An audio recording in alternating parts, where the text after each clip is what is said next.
tuklasin ang secret. Magandang araw po. Kape at pandasal na po tayo. Ito po si Cardinal Chito Tagle.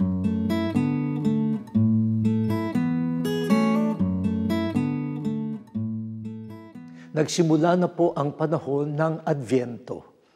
Panahon ng paghahanda sa pagsilang ng Panginoong Hesukristo, pati na rin sa pagbabalik niya sa kaluwalhatian.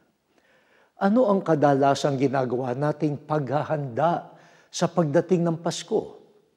Siyempre, pagdarasal, pagninilay sa salita ng Diyos, plano ng reunion ng pamilya at barkada, bubuuin ang simbang gabi, tutulong sa mga kapuspalad, magpapakain sa orphanage at ospital, dadalaw sa preso, at hindi mawawala ang shopping para sa pamilya, sa sarili at ibang tao.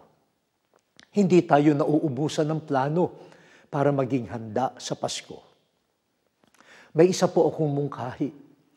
Magandang paghahanda sa Pasko ang tuklasin ang secret ng Diyos na ipahahayag niya sa Pasko.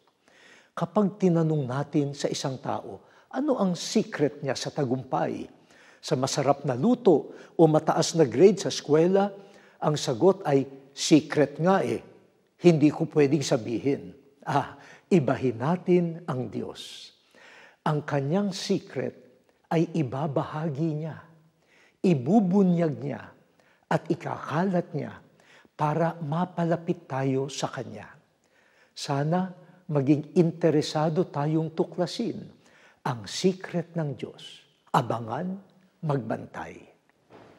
O Diyos, panabika nawa naming makita at makilala ang ibubunyag mong magandang sikreto sa darating na Pasko. Amen.